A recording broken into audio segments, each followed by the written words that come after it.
etorri zareten guztioi, guretzat, orea da zuen aurrean, hitzaldi berezi hau edo formatu berri honetan, ez? Zuekin hitz egitea. Egia da Iratxe eta biok, sexologoa garela eta 16 programa grabatu ditugula Saloarentzat, eta gaur ere pixkat sexualitatearen inguruan egingo dugu solas, hainbat mito igual hautsiko ditugu, ideiak zabalduko ditugu, eta horren arreira, ongi pasatzea espero dugu, eta gu ongi pasatzera gatozelako, gure desioa hori da, hain zuzen ere, eta disfrutatzea da gure helburua, guretzat hain garrantzitsua den alor honetan, sexologiaren alorrean hain zuzen ere. Bai, eta gainera sexologiak haunitz eskatzen duelako, disfrutatzeakin eskatzen duela ere bai bertze eremu hauek, 15 programa hoketan solastu dugun eremu goxoago hauek nolabait zabaltzea, Gaurko saioan baina egin nula pixke bat guk urte hauetan zehar lan indugunez, hezkuntzan, aholkularitzan, formakuntzetan, eta egia da jasotzen dugun galdera unitz jasotzen dugula, Eta nolabait haunitz heldu diren, galdera hauek heldu diren unitzetan mitoetatik. Horren nahi ginen nolabait saioa eskain ere, mito hauek edo pixke bat hausnarketa saioak. Ikusi izanen duzu ere bai Aintzineko programetan, Aintzineko programak oso batu zuen nola den ere gure estiloa, ez dagoela erantzun bakarra, ez dagoela erantzun bera, pixke bat ere bai hortik mugituko gara. Egia da, gustatzen zaigula nola bai sexologia mahai gainera kartzea, eta nola pixke bat guretako interesgarrek eta garrantzitsuak diren puntu batzuk ere, azpimarratu nahi dugu Aintzineko aldietan bezala, Eta nola sexua eta sexologiak biltzen duen dela gizakiaren balore intrintseko bat, balio bat dela. Zer den ere sexu kontzeptua zaitu gara saioa unitzetan, Eta batez ere sexu kontzeptuak erreferentzia egiten duela identitatea, ni naizenai, Bakoitzak daki nolabait bere buruaren izate hori, Eta orduan, ez garela sexua solastean, genitaletaz edo egiten dugun praktiketaz, ez gehiago bertzale batetik ere bai, nola subjektu sexuala garela eta relazionala garela, harremanetan mugitzen garela. Eta hau dena konplexua bihurtzen dela ere bai, interakzioak daudelako. Ez garelako isolatuak bizinon baiten, edo beti ere bai, harremanetan gaudelako, eta nolabait bilakaerak maten dugulako gure bizien, gure subjektu sexual garen balio hontatik. Ze gauza gehiagola guretako importanteak, mitoak, nolabait mitoak dire, errango genuke zerbait superficialago, baina honek denak eusten duen hau da izaberran zera metafora erabiliz ere bai, barnean da agon ezagutza, episteme eta teoria marko guzti hori, Orden, hortik ere bai, nola subjektu sexuala mugitzen duen desirak, nahiak, ez bakarrik gorputzaren desira, gorputzaren nahiak, baizik eta bertzearen dako garrantzitsua izateko desira, nahi hori signifikatiboa, Eta bertzean iretako ere ala izatea. Pixken nola bait, hau dena mugitzen dira eta atratzen dugu, kanpoan gaudenean, galdera labur batekin nahi dugu dena erantzutea, Zertaz aipatzen dugu puntu hauek? Galdera simple horien gibelean falta dena delako hezkuntza sexualon bat, nolabait gure sexualitatea zer den ezagutzea, ahalmen hau ereitea, eta ez dugula nahi galderan erantzun batean gelditu, baizik eta nahi dugula erakutsi dimentsio guzti hori, Hori da. Bai, eta batez ere gaia gaur egun, jende artean, gure artean, tabu delako ere, eta, pixka batez, aurreko saioetan ere aipatzen dugu, tabu horrekin ere hautsi nahi dugula, eta, nolabait ere aukera hau izatea guretzat, bi aditu, ez dakit hori esan dezakegun, baina bi adituentzat aukera ematea, sexologian barnean ditugun ezagutza horiek plazaratzea, jende artean ere zuei ere komunikatzea, eta gure asmoa ere hortik doalako, ezta? Orduan zer, hasiko gara? Bai. Ditugun mitoekin edo? Bai, baituguela, haintutugun mito batzuk, eta bertzain bertze galituko direnak, ez?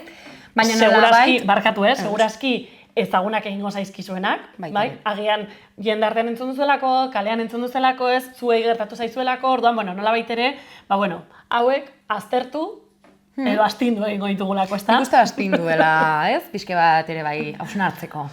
Bota! Mito hauetako bat, sexualitatea, sexua naturala da, eta ez da gaiaz hitz egin beharrik. Ez dugu zertan, solastu beharrik, ez? Modu natural batean tortzen delako hau guztie. Sexuaz hitz egiten dugu, kalean sexuaz hitz egiten dugu, ez? Gure familian, gure aurrekin, gure bikotearekin, gure gurasoekin. Hitz egiten da, sexuaz edo ez, ez? Gero nintzen da, pasten da gaitabu gehienekin ere, ez? Izendatzen ez den hori ez dela existitzen ere, ez? Eta orduen, ez solasteak ere badu haunitzetan moralitate punto hoi, ez? Ez dugu solastu behar, ezkutatu behar dugu dimentsio natural bat izanik, ez? Eta guri ez, zeharkatzen gaituenik osoan sortzen garenetik hiltzen garen arte, zertaz ez dugu solastuko. Honen inguruan, ez? Bueno, hoi da pastu zaiguna ere, bai, ez? Momentu batean, solasten ginula, momentu batenetik aintzin ez dugula solastu sexuan inguruan, eta hor sortu direla kezkak, egonezinak, ez solasteak ez duelako naturalizazio bat, ez? Behartzen, ere ez. Bai, eta ez jakintasun hori ematen denez, orduan ematen du ez dakigula, baina gero sexuak orokorrean, ez, denon baitan dagoen zerbait bada, ez? Eta denok dakigu, gutxi bada ere, denok dakigu zer den sexua, ez? Edo zer den, edo nola den, edo nola bizi dutenik, ez? Hori da. Baina aldi berean, ez dakit kontraesan bat irudi, baina aldi berean ez dugu hitz egiten. Denoi interesatzen zaigun zerbait izan daiteke, agian denoi, ez, noski, baina gero, ematen den errealitate bat da hau, ez? Bai.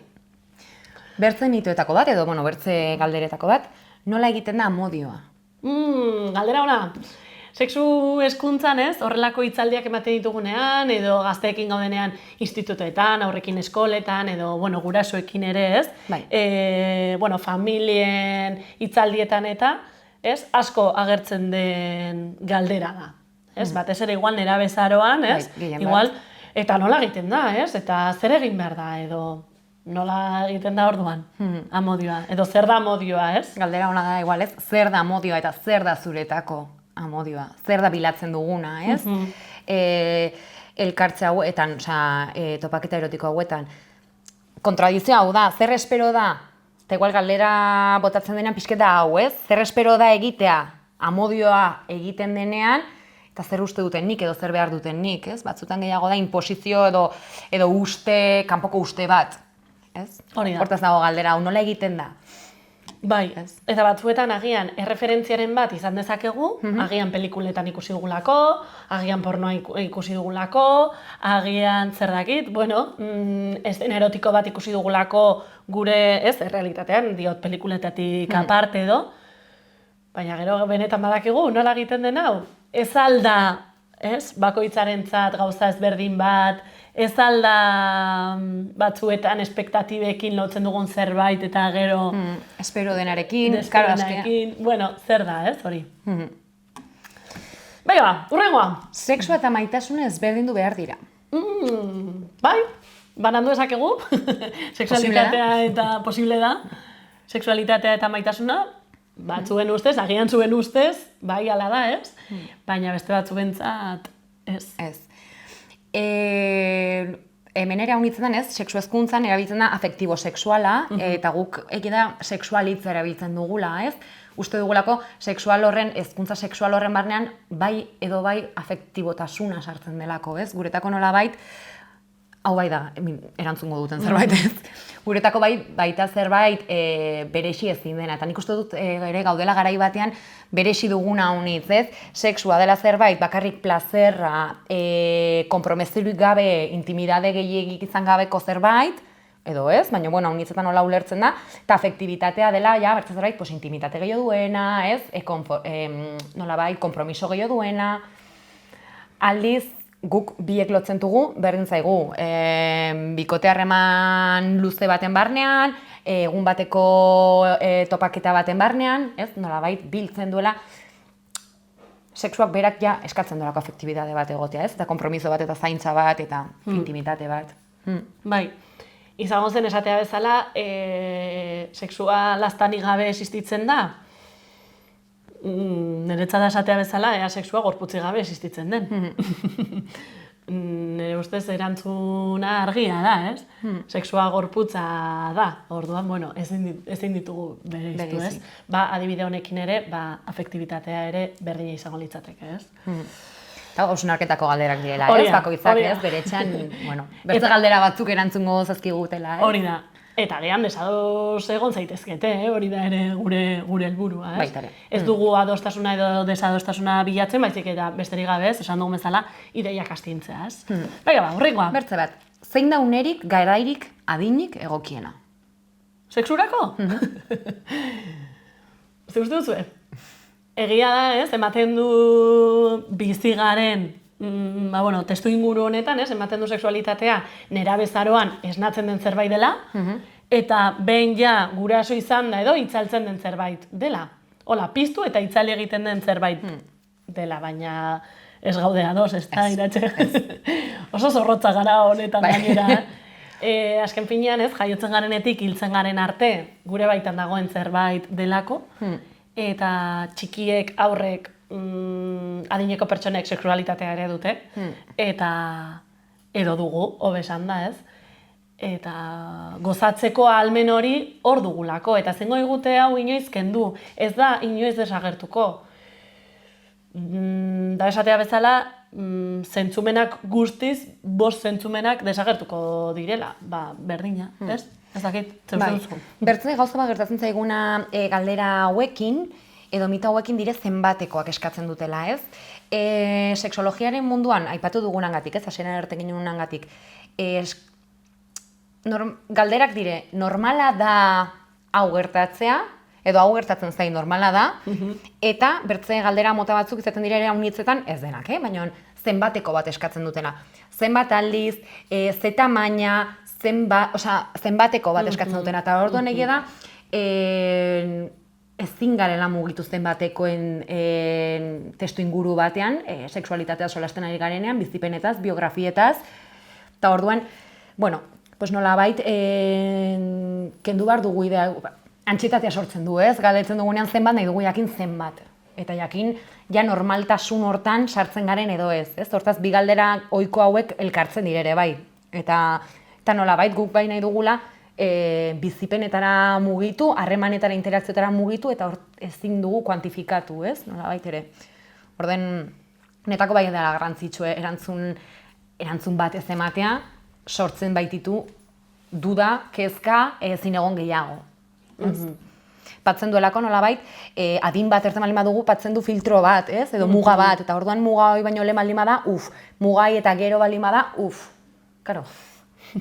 Ez? Eta muga hortan sartu nahi badut denek hola uste dutelako, igual sortzen daten antxietatea edo ez nago presa edo ez dut nahi, bai? Eta horrela mugitzen dire, horre gara gaten igual eremu batzutara mingarriagoak izan daitezkenak, ez? Orduan, saiatzen gara ere bai, kuantitatiboki gauzak ezin dugula azaldu erraten ere bai. Bai, batez ere ez, gorputz bakoitza, momentu bakoitza, tentuztuen goro bakoitza ezberdina delako.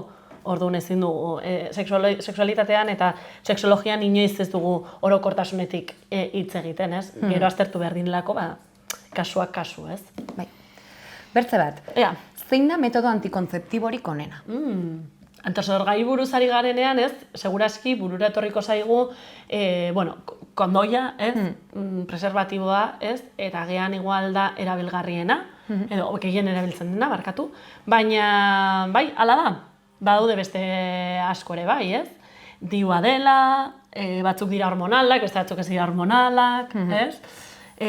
Diafragma izeneko bat ere dago, anilloa, pastillak, ez? Hau da, hainbat antisorgailu daude, eta galdera hau askotan dugu, zein da honena? Bueno, segun eta noretzat, segun eta zer behar duen pertsona hori, ez? Zanetako galdera hon bat da zer da bilatzen duzunare bai, ez? Bakigu antisorgailuek funtzio bat dute, eta antisorgailuen funtzioa da haurdunaldia ekiditea. Gero egidan, preservatiboek badutela ere bai, barrerazko metodoa, iten duela genital bidez transmititzen diren infekzioak, babestea ere, ez? Baina zer gara bilatzen topaketa hauetan antisorgailuak ibiltzeko, edo nik antisorgailuetan pentsatzen dutenean, zer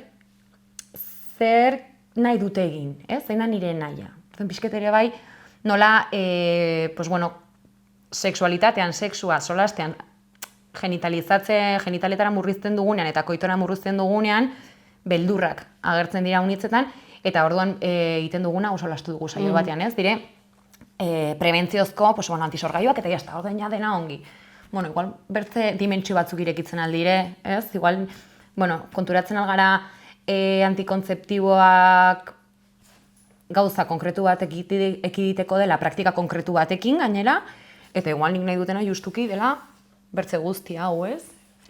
Gainera, Nafarroan, kasirretan badaude pertsona espezializatuak, ez? Nolabait, badauden antisorgailu metodo ezberdinak eta bakoitzai hobe etortzen altzaizkinak esplikatzen dutenak. Orduan, alde hortatik ere bai, zerbitzu publikoak ere eskaintzen duela eta erabiltzen dugula. Kasirrak zuek ere jakiteko, igual gure egunerokoan erabiltzen dugun hitza da, kasir esan nahi du centro de atención a la salud sexual y reproductiva eta osasun bidearen, hau da, osasun sistemaren barruan dugun zerbitzu bat da, bai emakumeentzako, bai gizonentzako, bai beste, edozein pertsonentzako zerbitzu bat da, dohainik da, eta hor aholkularitza sexologikoa jaso dezakegu bertan dauden zitzaile edo sexologoen bitartez, ez? Eta hor ere, antisorgailu mota, nolakoak diren gure topaketa erotikoak edo beste hainbat gai landu daitezke, ez?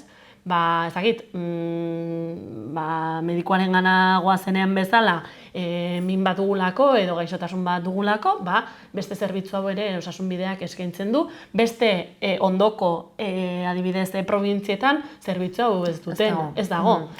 Matronek eta olako aholkularitza txikiren bat egin dezakete, baina zerbitzu bezala ez dago.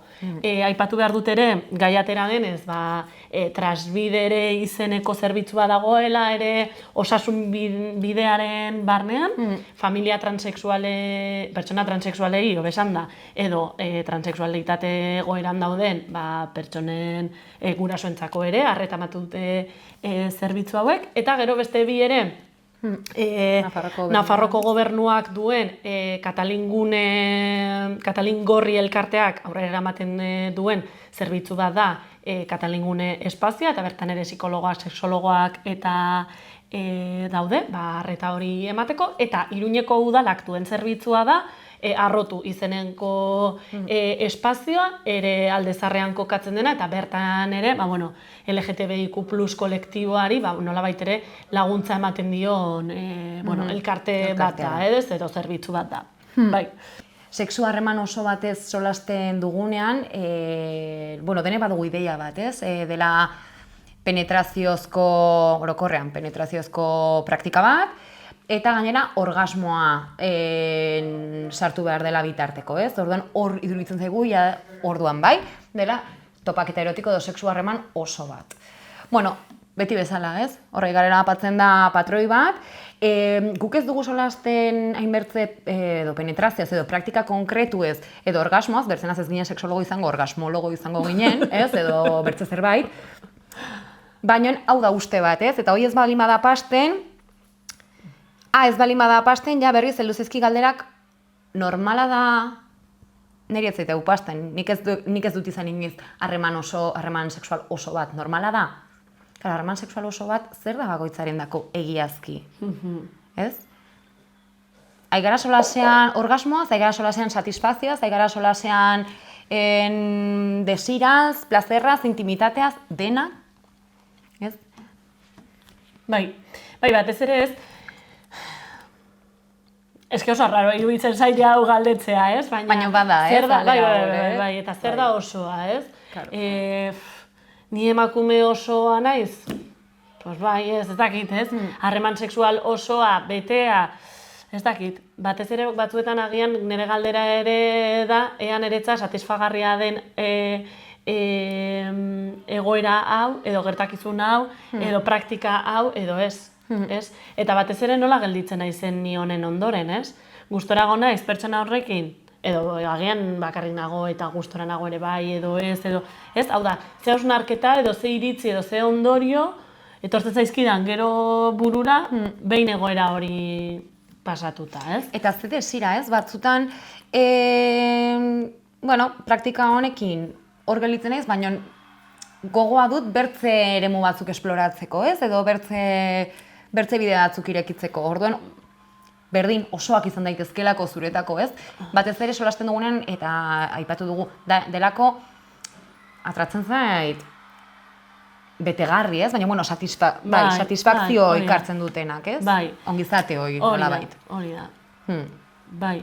Batez ere ez, mina sentitzen baldin badut, ez da min fisikoa, baizik eta gaizki sentitzen baldin naiz ni egoera honekin nola egiten diot aurre, ez?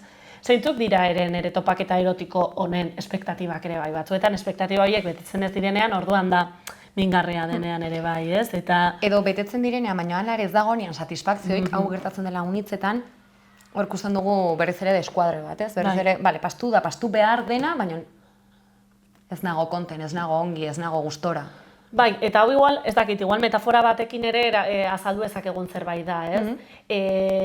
Demagun mendira gustatzen zaidala joatea, ez?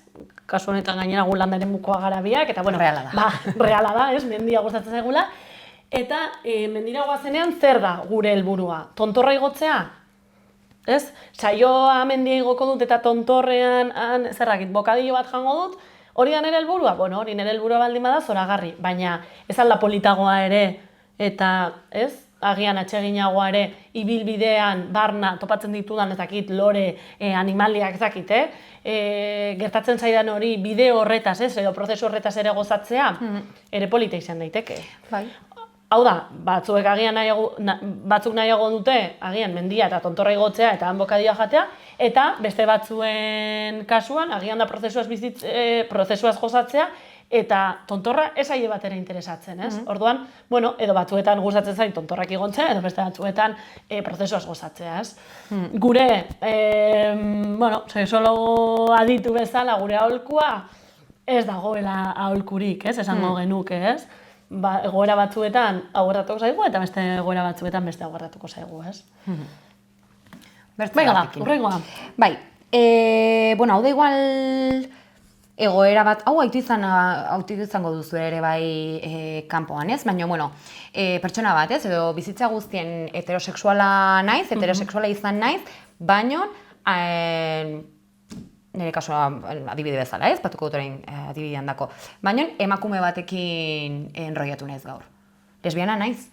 Galdera ona, ez? Edo oso ohikoa den adibide bat. Senar emazte izan ziren, seme alabak izan zituzten, eta apatean, bikotetako batek, beste pertsona batekin joan da, bere sexu berdinekoa. Hala, ez? Ematen du batzuetan kriston gertaera bat izan dela, herrian batez ere ez, kriston ezagit. Hola, kotilleo edo... Hau gertatzen da. Hau gure bizitzan zehar gauzak aldatu daitezke, eta gure desiraren orientazioa ere aldatu daiteke, ez? Orduan, iratzeren galdera erantzunez, bera heterosexuala baldin bada, baina emakume batekin liatu baldin bada, lesbiana da? Bagian ez, ez? Ze uste duzue? Ez dakit, berak etiketa hori onartzen baldin badu eta gustatzen baldin bazaio, zoragarri.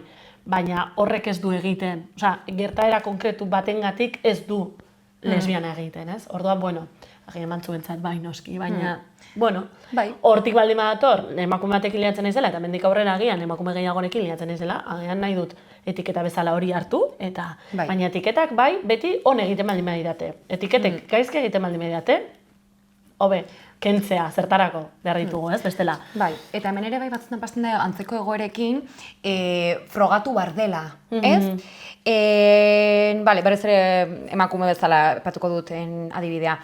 Emakume heterosexuala bezala identifikatu baldin naiz, baina ez naiz inoiz bertze emakume batekin egon, nola dakit ez daitela gustatzen, ez?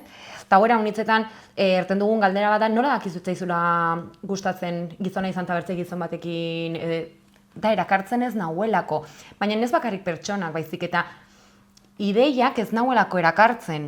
Bai, niri emakume batek erakartzen bali manau, badago erakarpen hori, eta ni pentsatzen baldin badut emakumeekin egotea, badago nire barnean erakarpen hori, interesik edo interesa. Interesik ez badut, zertako saiatu behar naiz, ez? Hau da, ez dakit, bertze dozein ere mutan patzen dugun adibide bat bezala, ez? Interesik ez badut zerbait iteko probatzen aldut, gustatzen altzen, bueno, bai, baina erakarpena solasten nahi garenean, haunitzetan, bueno, pues ez bazait interesatzen, segura eskire ez dute inbertze disfrutatuko ere, ez? Edo... Bai, baina ematen du ez, orain moderno izateko, eta batez ere ez, gazteekin sexu hezkuntza egiten dugunean, gaztetxeetan edo institutoetan edo ez, olako solasaldiak ditugunean gazteekin ematen du bete behar bat dela, ez? Hau da, gauza berriak probatu behar ditugula, esperientzia berriak probatu behar ditugula, baina ez alda, igual ere ez, kapitalismoaren eragin hori ere hor dago, ez? Ari gara gauzak kontsumitu nahian, denbora guztian, ez? Eta ze ari gara ere gorputzak ere kontsumitzen, ez dakit, galdera botatzen dut, igual oso potoloa da botatzen dudan ideia hau, ez? Baina ematen du batzuetan, gero eta gauza gehiago probatzen baldin baditut, gero eta gehiago bidaiatzen baldin badut, gero eta gehiago ligatzen baldin badut, modernoago naizela, askeago naizela, ez? Eta ematen du bigarren mailako edo lehenengo mailako gizakia naizela, ez? Eta aldiz, harreman monogamoa baldin badaukat, hau da, beti, ez? Bikote berdinarekin bizi baldin banaiz, edo nire bikotea beti izan baldin bada bat, eta ematen du bigarren mailako gizakia naizela, ez? Eta, bueno, hau agian da hausnartzeko zerbait izan daiteke, ez? Aipatu duzu punto bat etorri zaiten ere bai burura eta da askatasuna, ez? Nola bizi dugun, historikoki ere bai, gure sexualki gure askapena edo bilatzen, ez? Nola bai, eta orain gaude momentu batean iduri duela dena probatu behar da sexualki askatuek sentitzeko, ez? Edo askatasunoi sentitzeko. Baina, hau ez da hola ere, ez? Erran nahi dut ez dugu, bai heldu da pixket erden duzun hildo hortatik, ez? Dena probatu behar da, gainera, igual, interesatzen ez zaizkiten gauzek edo pertsonak edo egoerak eta erakartzen ez nautenak ere probatu behar ditut behar bat bihurtzen da. Orduan nahi gara, nolabait, lehenagoko ezeztatzen zuen patroioi, nolabait orain bihurtzen da berriz ere patroi berdina, baina sustatzen duena eta in behar duzuna. Lehen hartzen zakuten ezin hau, eta orain hauin askatu esentitzeko, ez? Eta orduan ere direla azkenean, txamponan berdian bi aldeak bezala. Hori, argiak eta itzalak, ez? Eta are gehiago, sekretu bat kontatuko diet, iratxe zure baimenik gabe, baina bete beharrak, obligazioak, desirarekin ez du bat egiten. Orduan, nik bete behar bat bezala sentitzen baldin badut norbaitekin oheratzea edo zerbait berria probatzea, nire desirarekin talka egingo du nolabait, ez? Eta orduan, seguraski, gaizki esan da, kaka bat izango da, ez? Orduan, nolabait ere ez, zer dago nire alde? Nire alde baldin badago, hau eta hau, agian horrekin egin behar dut jolas, ez? Edo nire osagaiak izan behar dira horiek, ez? Ozer? Bai. Eta honitz da hoi, ez? Jokatzea, dugun eszenario honekin gauza berriak sartzea, gauza zarrak kentzea, edo, ez? Gatea probatzen ere bai, baina beti ere, nahi dugun zirkulo hortan ere. Ez bitarra edo ez binarioan galderai erantzunez, egia da, eta hau solastu dugu bertze programetan ere ez, bai bizi garela mundu arron bitar batean, ez? Eta nolabait dikotomia hontan bat edo bertze, sexologian gainera ez dela inbertze ibiltzen edo hitza ez, gehiago ibiltzen dugu eta, baizik eta iruditzen zaigulako hobeki esplikatzen duela gure realitateak, sistema ez bitar batek erraten du ere bai nola guretaz espero den, kanpoko begirada hortaik solasten dugunen, ez guretaz espero den hortik atratzen den arra nahi dut. Nire emakume izateak definitzen baldin badu, hauin bar dutela, hola jantzi bar dutela, gizonak gustatu behar zaizkitela ez dakit zer, ni ez nahi zoi sentitzen, ni ez nago hor. Bai, orden sistema, ez bitar bezala definitzen diren pertsonak ere nahi dutenak da sistema horrekin, genero sistema horrekin hautsi. Eta patriarkatuak eskatzen duenak gizon eta emakumetaz eta horren azpien dagon denaz, nolabait horrekin puskatu. Eta hor, egia da gero, transexualitatean gaiare bai solasten dugula, eta emakume trans bezala definitzen direnak emakumeak dira. Baina zer da pasten dena, bertze kanpoko begi hortatik ez duela betetzen eskatzen den hori bezala, ez? Kritika bezala naiz planteatzen.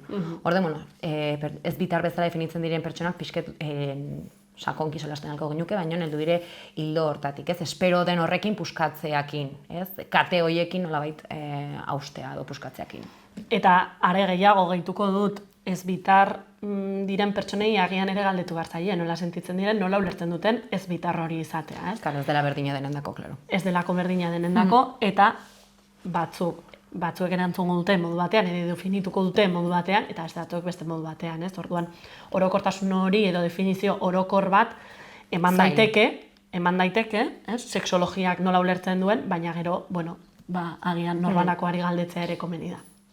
Bai, eta hau batez ere, ez? Osea, hontan beti ematen diogula balioa biografia horrei, eta lehen aipatu dugun adibide bezala, emakume definitzeko modu diferenteak dira, pues berdin, ez? Osea, bai, aitu behar dugula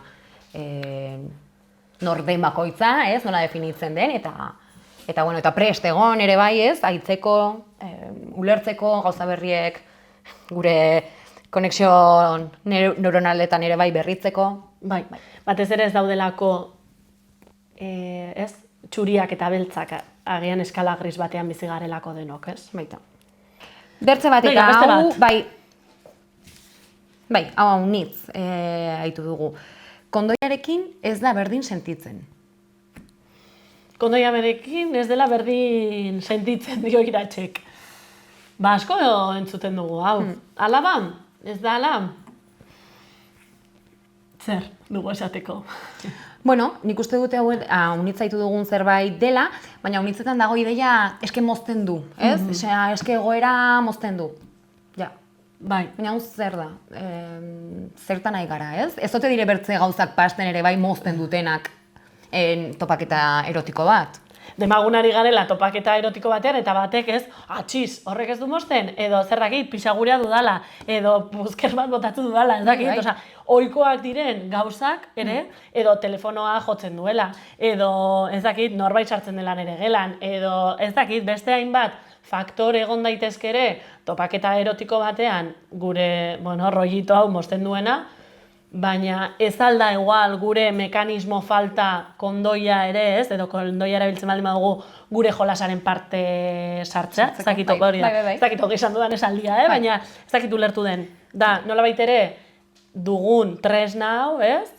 Kondoia dela edo beste antisorgailu bat dela, sartzea jolasaren barnean. Marko hortan, ez? Marko hortan. Bai. Baina batzuetan agian gure zailtasunak dira hori nolabait ere, ez? Aurrera emateko, ez? Uste dut oso iritzi pobrea dela, jo, eske rolloan mozten du, basartu rolloan, orduan, ez? Edo egin beste zerbait hori ez erabiltzeko, edo ez dakit, ez? Hau da, aukerak ere, uste dut ez, importantea dela aukera horiek zabaltzea, eta nolabait ere ikuspegi hau handitzea, ez? Batzuetan, gure begiradak murrizten ditugu, eta sormena, badugula gaitasunak sormena izateko negoera hauetan, eta sormenik gabe gauza gutxingo dugu, ez? Bai, ze beti gauza berdinak egiten baldin baditugu, esoean bakarrik gure bizitzan, beti mendira baldin bagoaz, ze zaspergarria den gure bizitza, ez? Gauza bakar bat errepikatzen baldin badugu, ez? Orduan, sexuan ere metafora hau erabilita berdina, ezta? Bega, aurrera goaz. Badire bertze gauz batzuk erantzuntugunak ere bai. Benga, bertze esaldi bat aitu duguna ere bai, horrela errana gainera, mutila den neska naizela sentitzen dut. Mutila barkatu? Mutila den neska naizela sentitzen dut.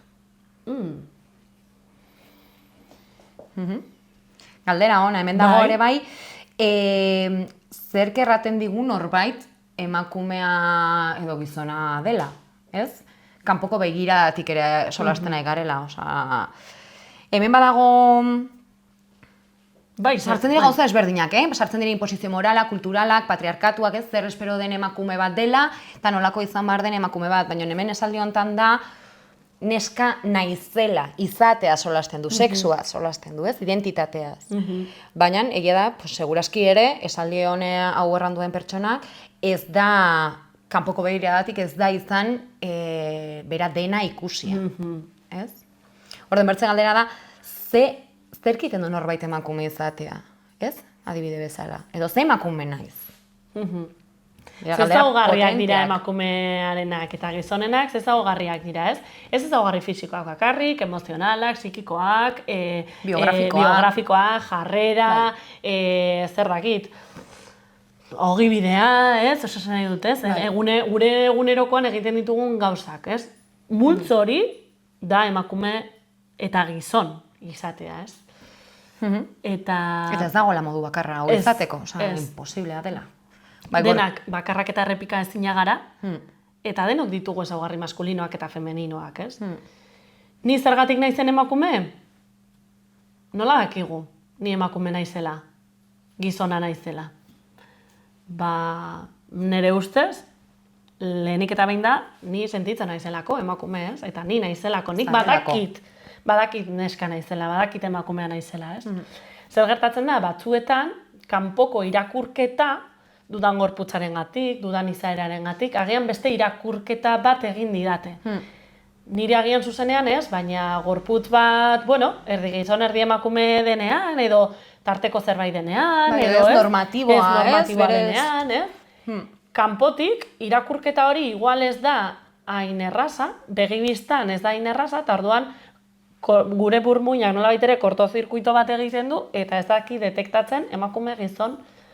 Baina pertsonari barne-barnean seguro emakume edo gizon sentituko dela, ez? Identifikatzeko gaitasun hori dugulako, badakigulako bagarela, ez? Ordan hemen ere bai, definizioak itia, kasu hauetan, dikotomia hontan, ez? Guretako bertze gauz bat da,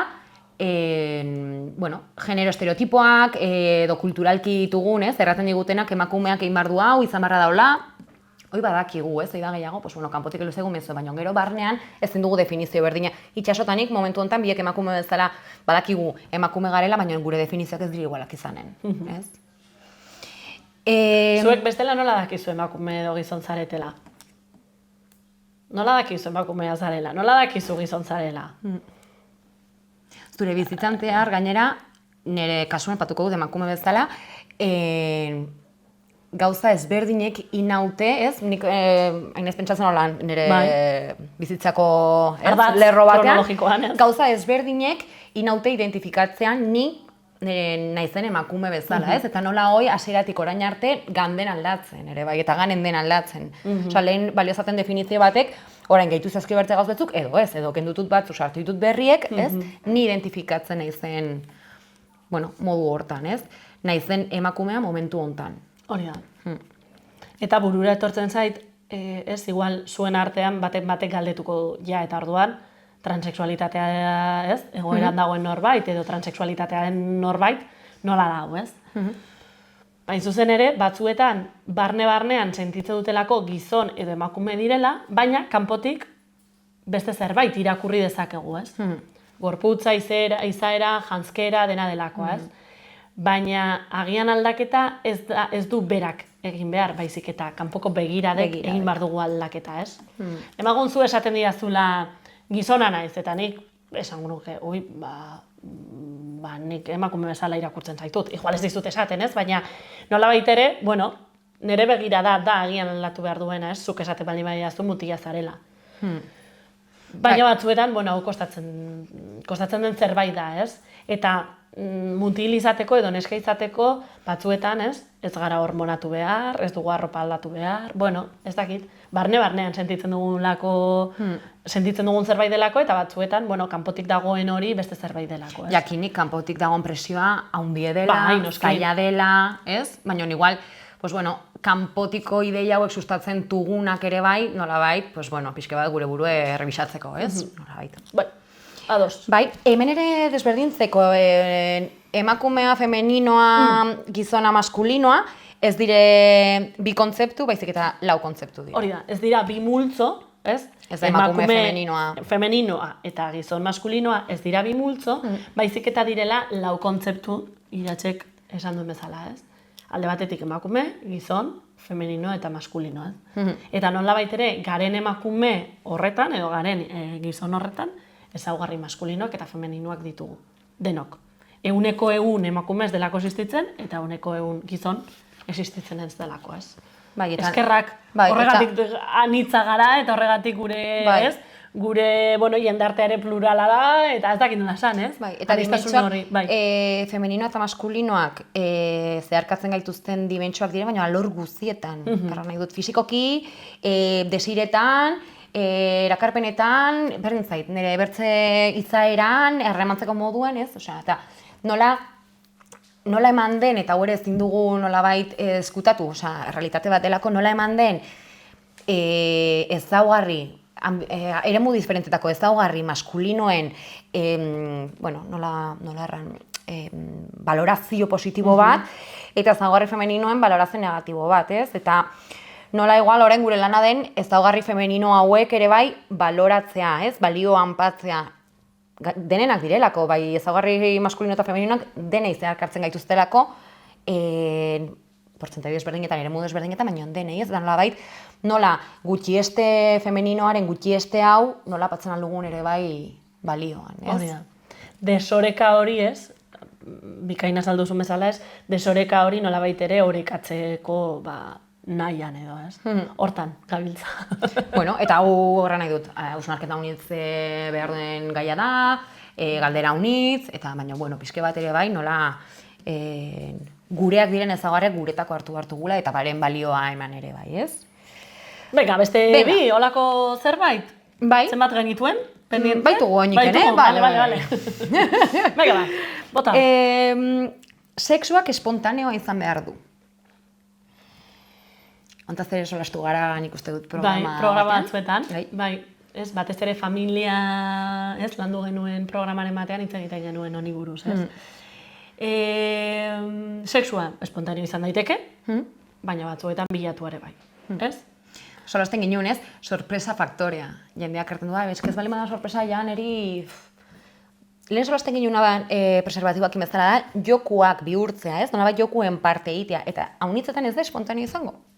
Haunitzetan beharko da, uste dutatzen ginen adibidea gainera, kafe baten dako gelitzen zaren bezala, pues igual imar da, nolabait kondizioak sortu edo nolabait forma human pasatzeko, ez? Nahi dugun zerbait pasatzeko, ez delako torko zerutik, hau da, desirakin solasten dugun bezala, desira heldu da torko zerutik, bilatu behar da ere bai, ez?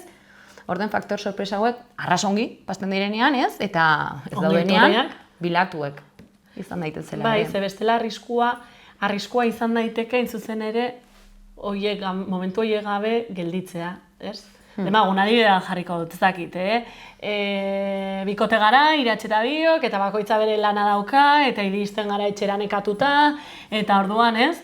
Inoiz ez dugu, agian ditugu beste zaintza batzuk, ez dakit, zaindu behar ditugula gure gurasoa, gure aurrak, zerrakit, gure etxeko animaliak dena den, ez? Eta inoiz ez dugu momentua elkarrekin egoteko. Orduan, edo, bat, ez dugu topatuko lako momenturik, sorpresak agian pasten aldira, hori da, baina bestela bilatu beharko dugu gure momentua. Eta noiz, agian, jai egunetan, oporretan, edo besterik gabe gelditzea. Aizu, astearteak derreserbatuko ditugu guretzako. Horrek ez du esan nahi, beti, ez, praktika konkretu bat egin behar dugunik astearte horietan, baina igual bai, zita bat izatea, ze batzuetan, ez, elkarbizitzan gaudenean, eta batzuetan... Bakoitzan dinamikan, ez? Dinamikan, erritmoak, ordutegiak, bat lan egiten du txandaka, bestea du ordutegi zatitua, zerrakit, ez? Olako momentuak ere bilatzea, proposak izan daiteke gure onerako direlako, eta... Eta solasteko zein diren bakoitzan beharrak igual momentu hortan, ez? Edo zein diren nahiak ere bai, ez? Batez ere, plazerrari ere oso tarte gutxi eskaintzen diogulako batzuetan. Eta plazerrari ere, tarte eskaintzea, gure ustez gomendagarria da, bai. Bai, pixka nolabait burutik eta razionaletik gorputzera jaustea, ez? Gorputzare bagarela kontan, ere guk haunit solasten dugu, eta... Eta ez gorputz bakarrik, plazer erotikoa bakarrik. Agian da musika entzutearen plazerra, agian da pelikula bat ikustearen plazerra, agian da zerbait dastatzearen plazerra, ez? Hau da, zentzumenekin zer ikusia duten, plazer horien bila joatea, ez? Interesantea izan daiteke. Bale. Bega, beste bat. Beste mito bat. Bai, nola egiten da, ematen da, ukitzen da lehen aldiz? lehenaldiak noiz dira, ez? Batzuetan, ez, esango dut, sexu hezkuntzako saioetan, ez, askotan gertatzen den zerbait da hau. Nola egiten da, lehenengo aldiz? Eta gure erantzuna zein da, lehenengo aldiz, zer? Ez? Lehenengo aldiz, nola? Ez daude lehenengo aldi asko, ez? Eta adibide hauek jartzen ditugu, ez, institutoetan. Lehenengo aldiz, eskolara etortzen garela bakarrik. Lehenengo aldiz, etxetik kanpo egiten dugula, lehenengo aldiz... Ez dakit, surfeatzen dudala, ez dakit, ez? Bai. Lehenengo aldiz, bueno, ez? Sexualitatearekin ere gertatzen den zerbait, da hau, ez? Lehenengo aldi asko izango ditugula. Eta ez bakarrik nerabezaroan edo gaztearoan. Demagun 60 urte ditu dela, eta duela gutxi bikotearekin utzi dudala, eta beste pertsona batekin hasten naizela, nire lehenengo aldi izango da pertsona horrekin.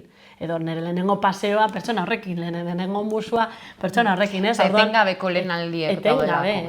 Etengabe, ez? Eta nolabait pentsatzak lehenaldi bakarrak izango direnak sortzen duen presioa eta sortzen den beldurrak izugarriak dire. Aldiz, egitan ulertzen dugunean lehenengo aldi haunitz izango tugula eta pertsonak haunitzekin egongo garela lehenengo aldiz, bueno, horrek ere ematen du lasaitu bat, ez? Lehenengo aldi bakarra dagoela uste dugunean, iduritzen zaigulako dena dela eskailera goratzea bezala, orden jau badakit, orden gero urrengo pausua da hau, eta jazta, badakit dena, ez? Pues ez. Ez, ze sorpresak sortzen dire, ez? Eta orduan, gaten bali magara edo zein gauzetara, lehenengo paseoa, edo lehenengo topaketa erotikoa. Gaten bali magara, humiltasun pixketekin ere, ez? Osea, kusteko eta kuriositateakin, aber zer pasten den, ez? Ni ez naizela jakituna, ez naizela inoiz zurekin topatu, hau nola atratzen den, ez? Bai. Eta ez dagoela deus gaizki. Baizik eta ganen gara kusten, ez? Eta zer den zuk nahi duzuna, zer behar duzuna, nola izaren sentitzen honetan, eta nik berdin. Bai, lehenengo aldi hori lotu izan delako askotan lehenengo penetrazioarekin, lehenengo harreman erotiko, ez barkatu, lehenengo harreman genital horrekin, ez? Eta hori baino lehen segurazki egon direla, oharkabean egin ditugun, ez? Lehenengo aldi gehiago, eta ondorengoak etorriko direnak ere bai, ez? Baina nolabait ere, fokoa jarri izan da lehenengo aldi horretan, ez? Eta emeten du, lehenengo aldi horretan, jazta, egin dut. Egin duzu zer, ez? Segurazki desberdina izango delako zurea, nirea, ez? Bega! Eta pixket, bai, barkatu. Izten gateko ere bai, baina hau amunitzetan nahitzen dugu, gizonek emakumeek baino desira gehiago dute. Eta hau da, zerbait intrinseko naturala. Mitorik handien, igual esango nuke, ez? Da handietako bat. Handienetako bat, bai, bada. Zer esango dugu? Agian bai, agian ez. Agian ere mito hori ere hautsi daiteke, ez? Ematen du emakumeok desira gutxiago dugula gizonekin alderatuta, baina beti izango da zerekin alderatzen dugun, ez? Edo konparaketa hori zerekin egiten dugun. Niri gehiago gustatzen zait mendira joatea zuri baino. Baina zu beste norbaitekin konparatzen baldin bazara, agian zuri gustatzen zaio zu gehiago mendira joatea bestearekin baino, ez? Kasu honetan ere berdin, ez? Esango nuke nik horrela diraziko nuke, ez? Bai, eta gero ere bai haunitzetan emakumeei batu dakutela etiketa bat desiragarri izan behar dugunana, ez? Eta ez hainbertze desiratzen duen pertsona bat. Orden, desiratzen duen pertsona bat bihurtu da ezaugarri maskulino bat eta ulertu da dela gizonena, eta desiragarri, bertzen dako desiragarri izatea, ulertu da dela ezaugarri femenino bat eta emakumeena. Eta hau ez da hola, ez? Eta hemen heldu da pixket eskema horiek haustea ere, bai, zertaz ez naiz izan behar desiragarri, baino baita ere desiratzen duen pertsona bat, ez? Zertaz ez, nola ez naiz izan behar desiratzen duen pertsona bat. Eta nolabait, desirak, hemen neomek badute kantu on bat, eta da, gure desira zentroan patzea, ez? Eta gero horrekin, batzutan gustatuko zait, ez? Desiratu izatea, bertzen desiragarri, bertzen desiratzen duena, joku batean ere bai sartzea. Horrere gizonei sortzen zaielako presioa desiratu behar dutelako denbora guztien, ez? Eta ez da hola. Bai. Eta guzti honekin guk bai nahi dugule pixke bat nola galdera hauek ez dauden gaizki izatea galdera hauek, ez? Galdera hauek batugu eta trabar dire ere bai, baina nola galdera hauei erantzuteak ez den lagungarria unitzetan. Lagungarria dena da, nolabait, oinarri on bat izatea, sexu hezkuntza on bat izatea, berrentzait adinez. Osea, guretako da klabe bat, nolabait, nire buruan, nire sexualitatean eta nire harremanak hobeki ulertzeko, nire limiteak zein diren ezagutzeko, nire esplorazioko interesa zabaltzeko edo ez, baina zeinen garrantzitsua den sexu hezkuntza hau guztien. Eta zeinen beharrezkoa den, orden gure hontan bai, indarra eman nahi dugula, eta nahiko ginukela ere bai sexu hezkuntza izatea, adin guztietara zabaltzen den zerbait, kurrikulumean sartu daiteken zerbait, gure dimentsio hain zentrala delako. Bai, eta honekin batera ere ez, hori interesante izan daiteke sexu hezkuntza gehiago lantzea, bai, gero eta gehiago, sartzen da erakunde publikoen programan edo programazioaren baitan, baita pribatuetan ere ez, egia da ez, azkenengo urteetan horrelako egitasmoek egin dutela gorakada nabarmen bat, ez, eta egia da ez, politikaren agenda gutxietan bada, bai, esango dute, politikari batzuen agendetan gaia ja eskuartean dituzte, baina, eta eskuartean dute gaia, baina egia da oraindik ez, asko falta dela eta asko dagoela egiteko, ez. Horregatik, eta zuzen ere, interesante iruditzen zaigu ez, gu sexuan hasi ez bezalako programak aurrera eramatea, ez? Nolabait ere, guk ditugun ezagutzak, edo sexologiak ematen dizkigun, disiplina honek ematen dizkigun ezagutzak, nolabait ere, plazaratzea, eta normaltasunez, ez, gaiari heltzea, ze normalean, normaltasunez ez diogu gaiari heltzen, ez? Eta hau da igual lehenengo pauso bat, erran nahi dut, uste dugu beharrezkoa dela ere bai, baina da pauso garrantzitsu bet ere, ez? Honen atzean badago lanketa pile bat iteko oniken, baina gutien ez aukera hau izateak maten du lehenengo pauso garrantzitsu bet mateko, aukera talde hortatik arron eskertuek ere bai. Bai, eskerrak, ze azkenean ez, Salva Telebistarekin elkarlanean ibili gara, sexuan hasi ez programetan eta saioetan, eta horrek eman digu aukera ezagutza hauek esanten dudan bezala plazaratzeko, ez? Eta jendeari ere hurbiltzeko. Sexologiarentzat ere apostu on bat delako, ez? Sexu hezkuntza egiten dugu, terapia edo aholkularitza sexologia desberdinek egiten dugu, baina falta dena batzuetan da hedabideetan egotea eta gurekin kontatzea, ez? Orduan, bai, gure, ez dakit ez da nola esan, baina gure eskerrik beroenak, edo eskerrak eman gure aldetik, aukera hau izan dugulako, bai formatu honetan, bai programa desberdinetan, nolabait ere gure egitzen zuteko eta guk dugun guzti hau entzuteko, eta alden heinean iristeko, beraz, bai, eskerrik asko eta laizter arte.